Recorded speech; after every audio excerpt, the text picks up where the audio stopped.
In the winter of 1980, Dorothy Scott was getting ready for another day at work, changing clothes, trying to eat, and get her 4-year-old son ready to be dropped off with his grandparents, when the phone rang. Dorothy picked it up and gave a cheerful hello, but what she heard on the other side of the phone line would turn the next few months into a nightmare straight out of a horror movie. Welcome back to Legends May Live, where we explore the strange, the mysterious, and the downright eerie. I'm Drew, and just a quick note before we begin today's story. Though it's based on true events, some reports may conflict and names may be mispronounced, so just take it as entertainment.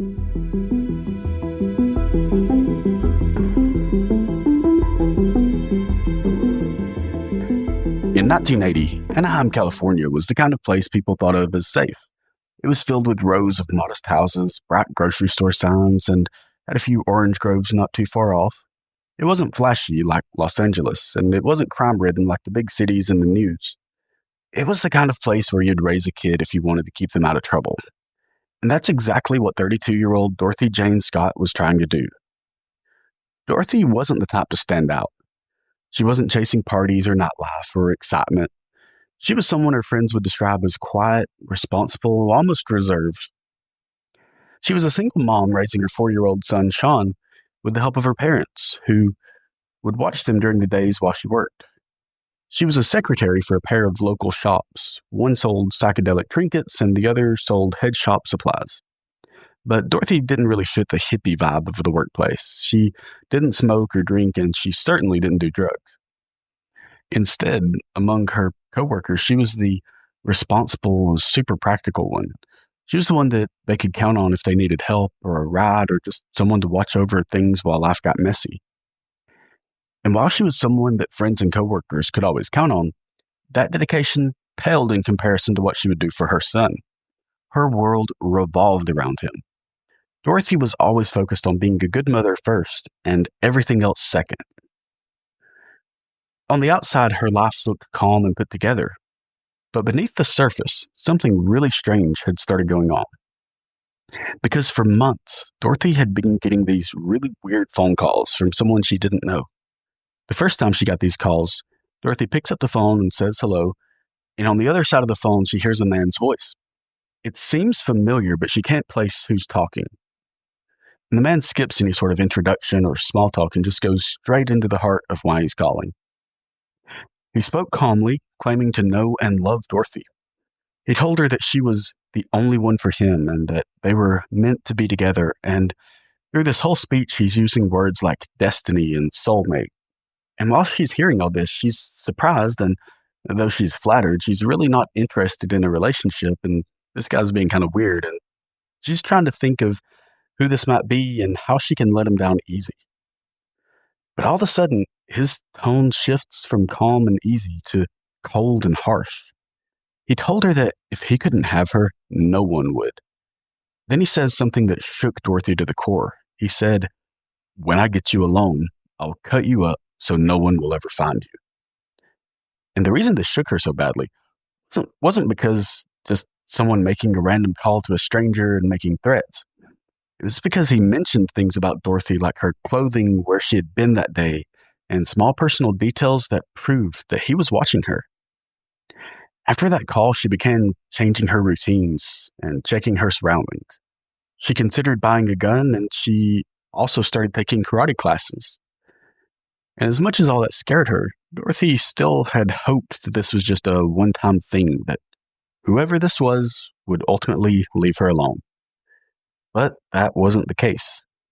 At first, the calls came in sporadically, about once or maybe twice a week, and then they eventually started to come daily. And for Dorothy Scott, the phone became a weapon. It always started the same way. The phone would ring, and Dorothy's stomach would sink, and fear and dread would wash over her. But she would answer the phone, and it would be him. And sometimes he was calm, almost tender, telling her how much he loved her and how he wanted to take care of her. And then, without warning, his words would turn sharp, dark, and threats to cut her to pieces and take her away forever. Dorothy's friends could always tell when she had had a call from him because she would be visibly rattled. Her face would be pale and her hands would be shaking. But what disturbed Dorothy the most weren't the threats themselves, it was the detail. The caller described exactly what she was wearing that day, what earrings she had had on, even when she had changed her routine. He was still watching closely. She was doing all she could to protect herself and stay safe, but she didn't know who it was that she needed to be protected from. And another problem was that no one else could hear the voice. It was always Dorothy alone on the line, so while her family and friends believed her, there was nothing anyone could do to help identify the man. And each time the phone rang, Dorothy had to make a choice: pick it up or let it keep ringing, knowing that either way, he was still out there watching and waiting. By the spring of 1980, Dorothy was living with a constant knot of fear in her chest. Every time she drove home at night, Dorothy would check the rearview mirror again and again, just trying to see if anyone's following her. And every time she parked her car, she'd look over her shoulder.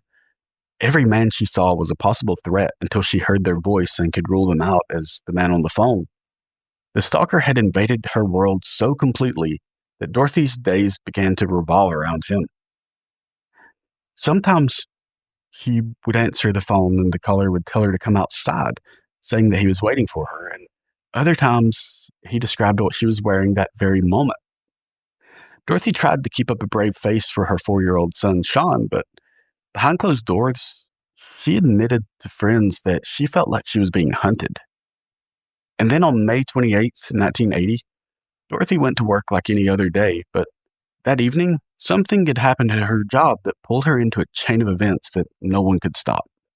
Dorothy had spent the day at work just like countless days before, her days going about just like any other day until while she's sitting at a routine staff meeting with her coworkers, she notices one of them, Conrad Ostron, didn't look right.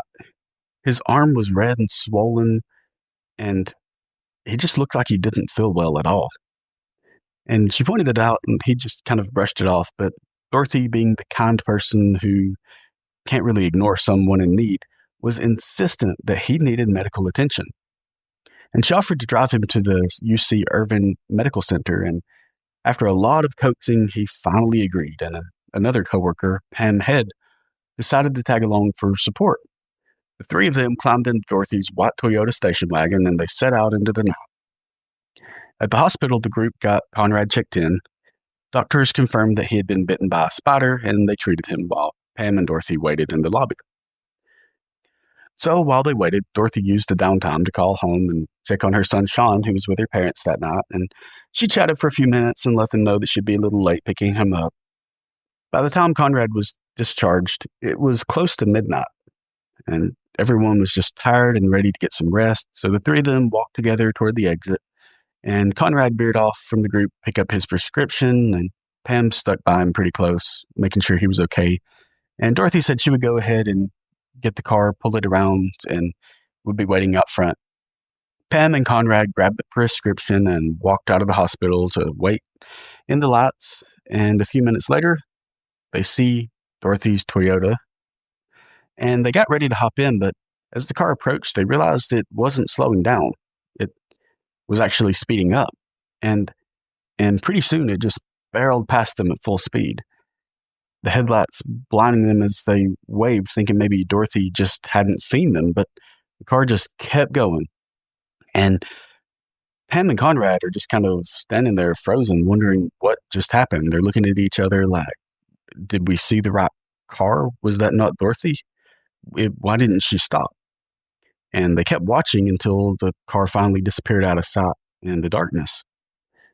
And they decided she must be rushing home to check on her son, or maybe there was some emergency, but they knew Dorothy would never just leave them stranded. So Pam and Conrad waited and waited, and pacing outside the hospital doors, they're scanning the parking lot for hours until eventually they assumed that whatever she was doing must be very important and that she's not coming back. So they left.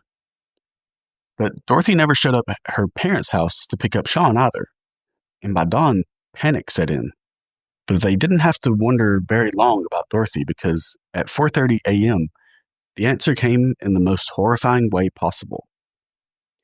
10 miles away, In the dark Santa Ana Valley, police found Dorothy's white Toyota station wagon, and it was engulfed in flames. The fire crew battled the blaze, but when it was over, Dorothy was nowhere. There was no body inside or any trace of her nearby. It was just a torched car and the chilling certainty that something terrible had happened. The questions came fast and brutal. Who had been behind the wheel? Why did the car speed past Pam and Conrad without stopping? And why was it deliberately set on fire in the dead of night? Detectives searched the hospital parking lot, the route between UC Irving and Dorothy's home, the charred vehicle itself, but they couldn't find anything. There was no evidence that could answer the simplest question. Where was Dorothy Scott? The morning after her disappearance, her parents, Jacob and Vera Scott, they were frantic. Their daughter's car had been found torched, and there was no sign of her, and no hint of an answer as to where she may be or what happened. But then the phone rang. Jacob picked it up, hopeful that it was good news, that someone had found his daughter and she was safe. But on the other end was a man's voice. Calm, confident, almost casual. He said, "I've got her." Jacob was momentarily stunned. He wasn't sure if he heard it right, and he tried to press for answers. "Who is this? What do you mean you've got her?" But before he could get anything more, the man hung up, and he knew right away that this was the man who had been harassing Dorothy for months. From that day on, the phone kept ringing. Always the same voice, always the same torment. Sometimes he said he loved Dorothy. Sometimes he said he had killed her. The details shifted, but the message never changed, that he was in control. It was never random either. The calls came every Wednesday like clockwork for years. Vera Scott, Dorothy's mother, said the voice would describe things that only Dorothy's abductor could know. Sometimes they'd taunt her, saying, "Is Dorothy home yet?" Other times they would simply say she was dead. The cruelty was deliberate. He knew the family was listening for anything, any clue, and instead he gave them terror. The investigation into Dorothy's disappearance was immediate and intense. Detectives questioned everyone they could think of, coworkers, friends, ex-husband, but from the start, the case was like chasing smoke, because Dorothy wasn't the type to make enemies, and no one could imagine someone hating her. And she wasn't in debt or caught up in crime. She wasn't dating anyone who seemed dangerous. She worked, she went home, she raised her son. That was it. That was her life. Still, police looked hard at the men around her. Her ex-husband, Sean's father, was questioned, but he had an alibi and no signs of obsession, so pretty quickly he was cleared. One coworker who had shown interest in Dorothy was scrutinized, but there was nothing linking him to the cause or the disappearances. Still, everyone was a suspect, and at the same time, no one was. Meanwhile, the calls to Dorothy's parents continued, and detectives believed that the man had to be local. He seemed to know their schedule, and he mostly only called when Vera was home alone. Detectives set up a phone tap, and the plan was simple: keep the caller talking long enough to trace the line. But he was careful.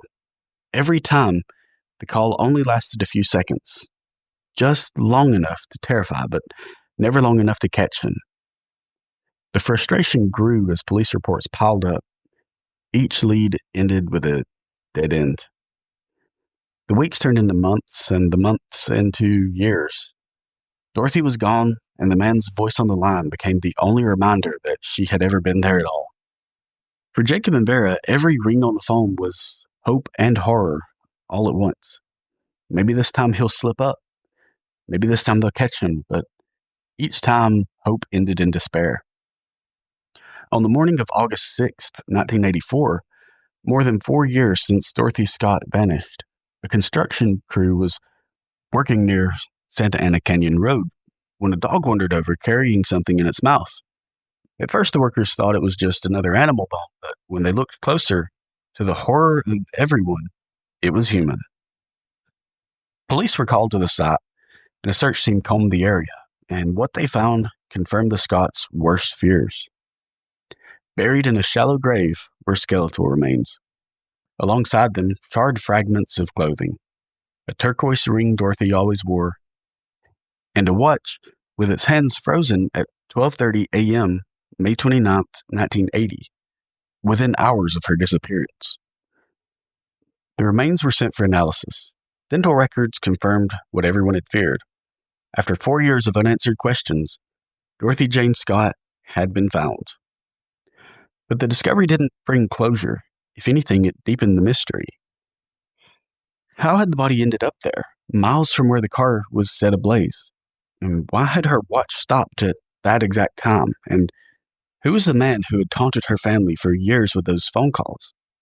The nightmare wasn't over. In fact, the phone would soon ring again. Dorothy's parents finally had the confirmation they dreaded. Their daughter was gone. But the nightmare wasn't over. Even after the body was discovered, the phone kept ringing. Jacob and Vera Scott would pick up the receiver, and the same voice would be there. Calm, taunting, claiming responsibility. Sometimes he would say, "I killed her." Other times he would whisper, "She's mine." The cruelty was unbearable. Her parents, already broken from years of waiting, were now forced to hear the killer gloat week after week. Police kept trying. They monitored the calls, hoping the man would slip, but just like before, he never stayed on the line long enough to trace. It was as if he knew exactly how far he could push before hanging up. And then something changed. When Dorothy's case hit the national news, the story broadcasted across the country, but the phone calls suddenly stopped.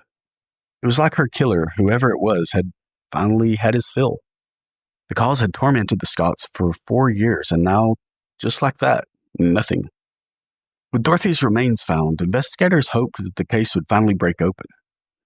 Detectives began revisiting everyone in Dorothy's orbit. Who could have been obsessed enough, angry enough, to stalk her, to burn her car, or to bury her in a shallow grave? Just like at the beginning of the investigation, one theory pointed to her ex-husband, the father of her son, but once again, he was quickly ruled out. His alibi was solid and nothing connected him. Another theory circled around about maybe a coworker who had misinterpreted Dorothy's kindness for affection, and maybe that grew to obsession and then into rage when she didn't reciprocate. But again, there was no real evidence. And then there was a possibility that really no one wanted to admit, that maybe the man was a stranger, someone who had fixated on Dorothy from afar, watching her and learning her routines. The most haunting detail was the timing of the calls. Every Wednesday, as if the man was marking the days since he took her, almost like a ritual. Police believed that the caller had to be local because he knew when Vera was home alone, and he seemed to know when to strike. And yet, despite interviews, polygraphs, surveillance, there was never enough. Each suspect slipped through. Each lead died in the dark. By the mid-1980s, the case went cold. Dorothy's killer remained unidentified, and the voice on the line remained a phantom. And Anaheim, in its quiet suburban city, was left with a story that felt less like a crime and more like a haunting. Jacob later admitted that the silence, when it finally came, was almost worse. It meant that the man had moved on, or that he had simply gotten bored, and that meant that he was still out there. The Scotts never really stopped grieving or wondering if the next ring on the phone would be him again. And as the years passed, the torment carved itself into their lives. They weren't just victims of a crime. In a way, they were prisoners of a voice. The city itself became something of a prisoner. Parents warned their kids about the dangers of strangers. Women looked over their shoulders in parking lots. And in quiet moments, people swore they could almost hear the phone ringing in the dark. And more than 40 years later, it still lingers. Dorothy Jane Scott was 32 years old. She was a mother, a daughter, and a friend. She lived a quiet life, never imagining she would become the center of a story that feels more like a nightmare than reality. We can only hope that one day this murder is solved and the killer faces justice. That's it for today's episode of Legends May Live. If you enjoyed the story, please remember to like, follow, and share. Until next time, stay vigilant and stay safe. This is Legends May Live.